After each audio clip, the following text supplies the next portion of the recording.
हाय नमस्कार दोस्तों, कैसे आप सब लोग। स्वागत है आपको अपने चैनल GS7 ट्यूटोरियल्स पे।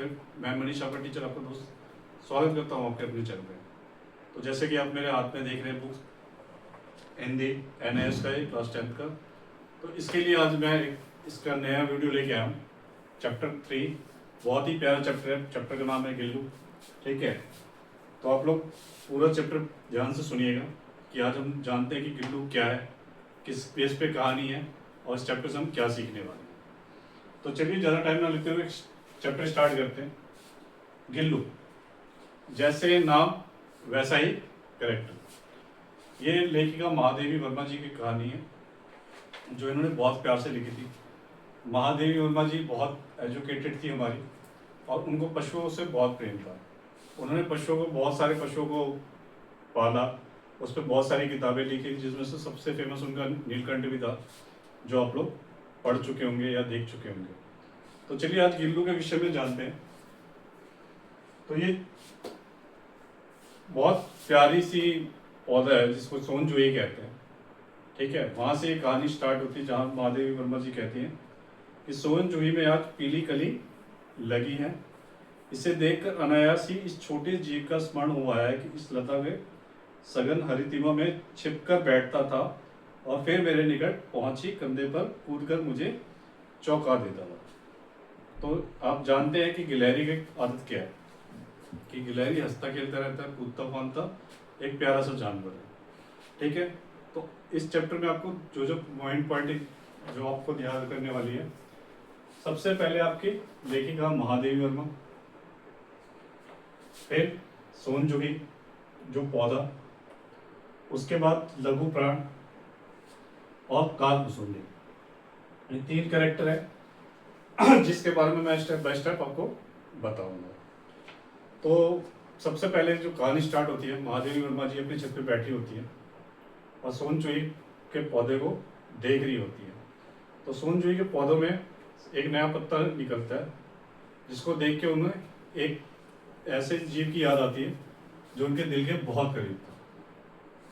ये वो अपने बैठी हुई थी अपने छत पे, और जब ये कहानी तब स्टार्ट होती है कि एक दिन वो सवेरे कमरे में बरामदे में आकर मैंने देखा कि 2 कौवे एक गमले के चारों ओर चोंचों से छुआ छुअल जैसे खेल खेल रहे हैं।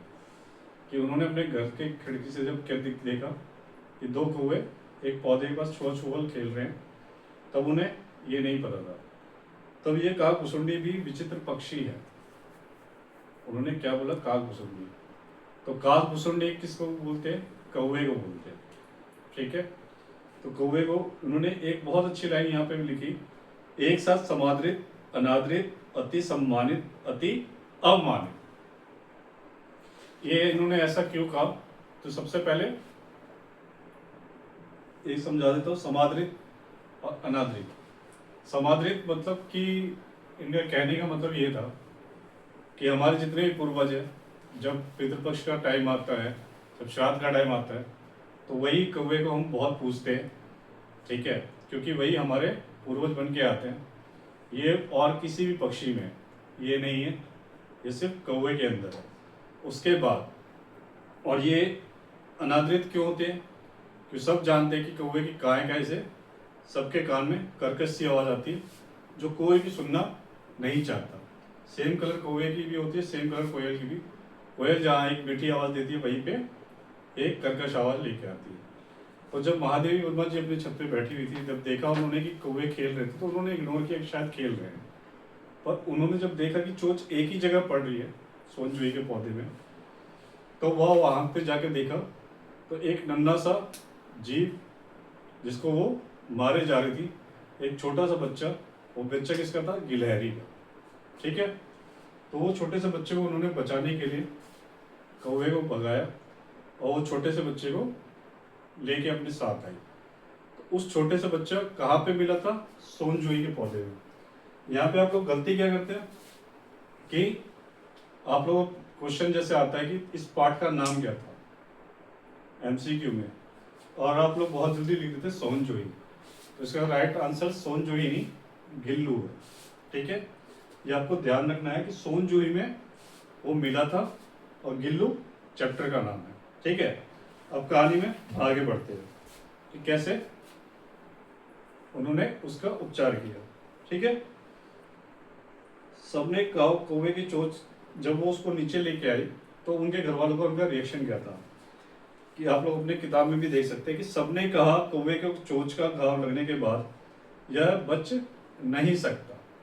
पर यह हमारी लेखिका कहाँ मानने वाली थी, वो तो पशु प्रेमी थी, और पशु प्रेमी हार नहीं मानते, अतः इसे ऐसे ही रहने दिया जाए। परंतु मन नहीं माना, उसे हौले से उठाकर अपने कमरे में लाई, फिर रुई से रक्त पोंछकर घाव पर पेंसिलिन का मरहम लगाया। किसका मरहम लगाया? पेंसिलिन का। ठीक है, रुई की पतली बत्ती दूध में भिगोकर जैसे तैसे उसके नन्हे से मुंह में लगाई, पर मुंह खुल ना सका और दूध के बूंदे दोनों ओर ढुलक गई। ये आपने देखा होगा, छोटे बच्चे का भी आप मुंह में जब दूध डालते हो, नहीं पीता तो या तो उसके मुंह से दूध ढलक जाता है, वैसे ही उस टाइम क्या था, गिल्लू असहाय पड़ा था दर्द में और वो उसको होश नहीं था, तो उन्होंने जब दूध पिलाना चाहा तो वो ढुलक गया। कई घंटे के उपचार के उपरांत उसके मुंह में एक बूंद पानी का टपकाया जा सका। ठीक है, तीसरे दिन वह इतना अच्छा और आश्वस्त हो गया कि मेरी अंगुली अपने दो नन्हे पंजों से पकड़कर नीले कांच की मोती जैसी आंखों से इधर उधर देखने लगा। ठीक है, अब आप समझ ही गए हैं कि गिलहरी देखने में उसके बाल भी बहुत सॉफ्ट होते हैं। ठीक है, और उनकी आंखें जो होती है बहुत चमकदार होती है। 3-4 मास में उसके स्निग्ध रोए, झब्बेदार पूंछ और चंचल चमकीली आंखें सबको विस्मित करने लगी। अब यहाँ पे कवित्री एक और लाइन बोलती है कि हमने उसकी जातिवाचक संज्ञा को व्यक्तिवाचक का रूप दे दिया। जातिवाचक मतलब जाति क्या थी उसकी? प्रजाति जानवर की थी। ठीक है, तो वो जानवर कौन सा था? वो गिलहरी, गिलहरी नाम था। तो उन्होंने व्यक्तिवाचक यहाँ पे क्या नाम दिया कि जब हम नामों से बुलाते हैं, इसलिए वहाँ पे यूज हुआ है व्यक्तिवाचक, तो उसका नाम दिया गया गिल्लू। ठीक है, तो इसने इस प्रकार हम उसे गिल्लू कहकर बुलाने लगे। मैंने फूल रखने की एक हल्की सी डलिया में रुई बिछाकर उसे तार से खिड़की पर लटका दिया। वही 2 वर्ष गिल्लू का घर रहा। वही 2 वर्ष गिल्लू का घर रहा। आपको ये पता होगा कि हर जीव की एक आयु सीमा होती है, और गिलहरी की आयु सीमा कितनी होती है? 2 वर्ष। तो 2 वर्ष तक जब तक गिल्लू जिंदा था तब तक वो वहीं रहा।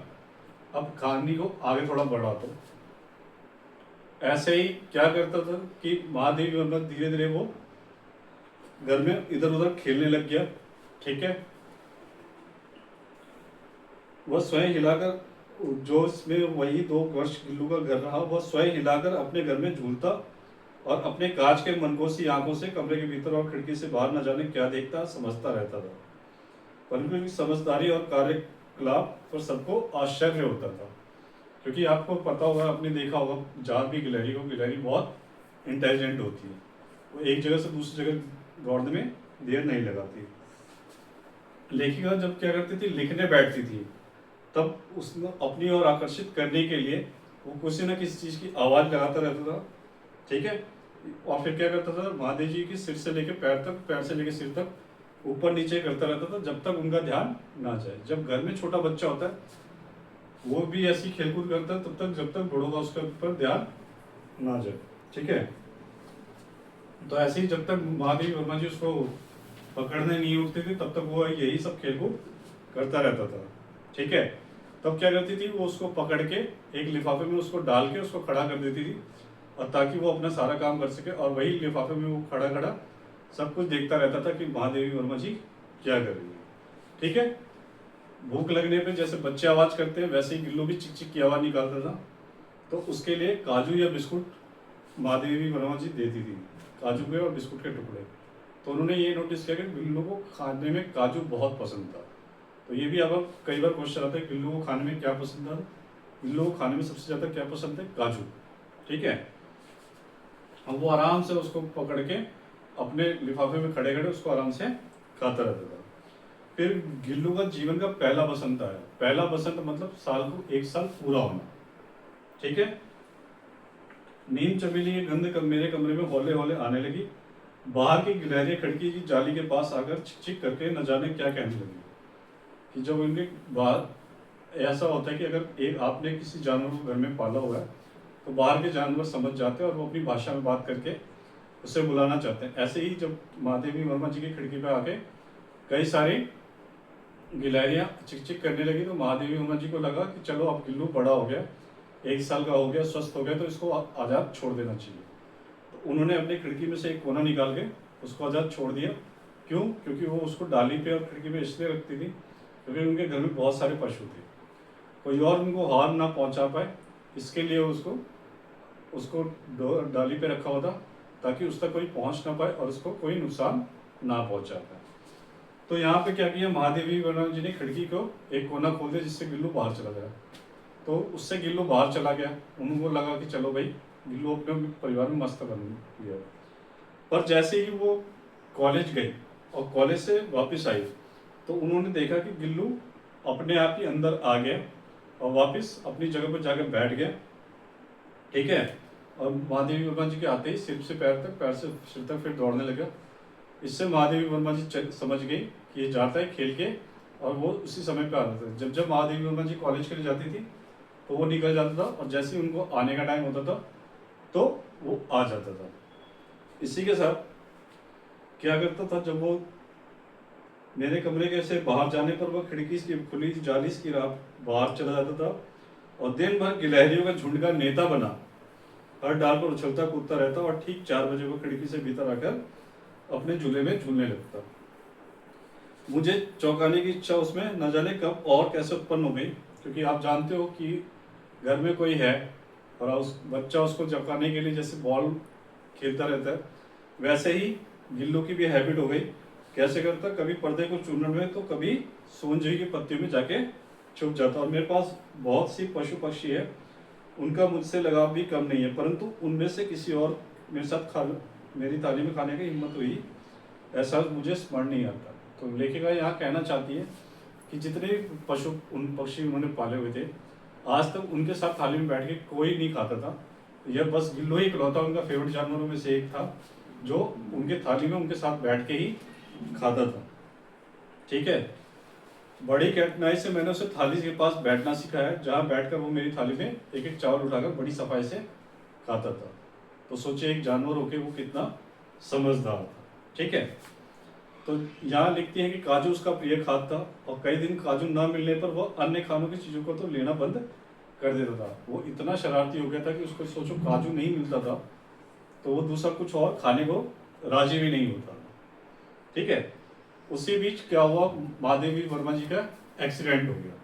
तो जब तक हॉस्पिटल में थी तो गिल्लू आता था, गेट खोलने पे जाके देखता था, जब महादेवी वर्मा जी को नहीं पाता था तो वो वापस अपने घर पे जाके बैठ जाता था, मतलब अपने झूले में जाकर बैठ जाता था। ये तब और वो कुछ खाता भी नहीं था। इनको कब पता लगा, जब वो हॉस्पिटल से घर आए तब उनको, जब उन्होंने सफाई की तब उनको बहुत सारे काजू के टुकड़े उसमें मिले।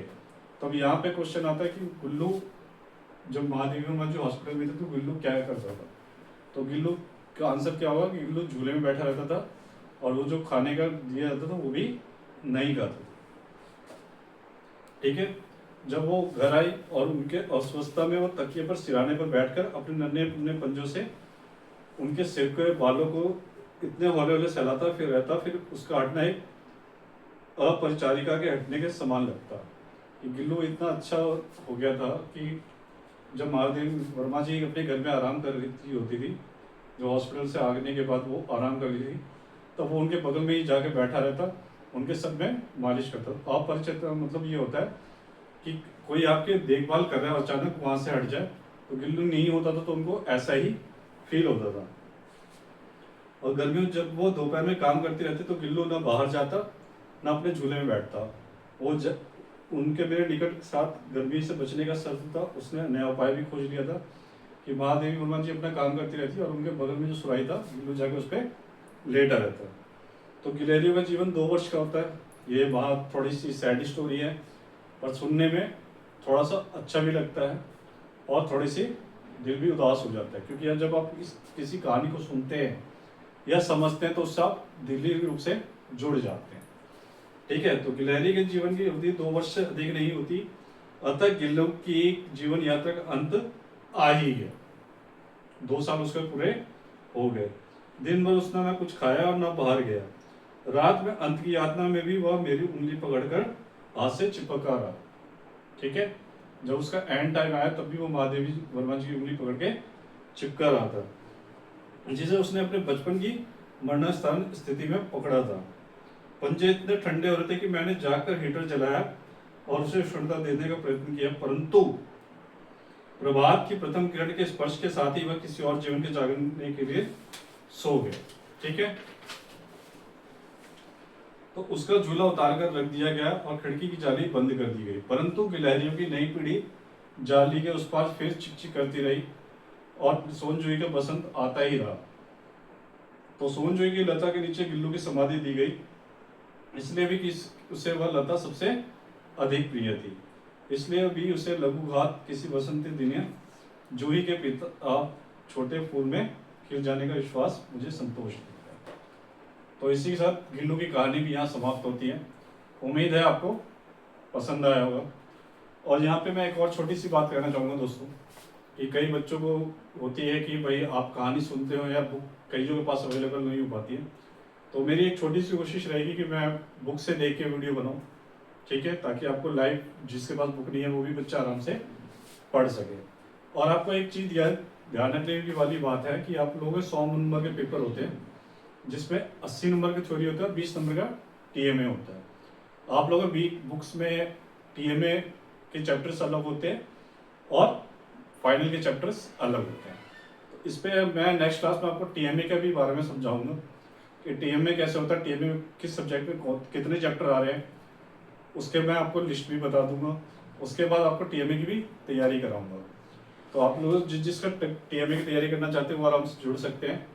और ये वीडियो आप लोगों को पसंद आया तो प्लीज़ लाइक सब्सक्राइब कर दीजिएगा।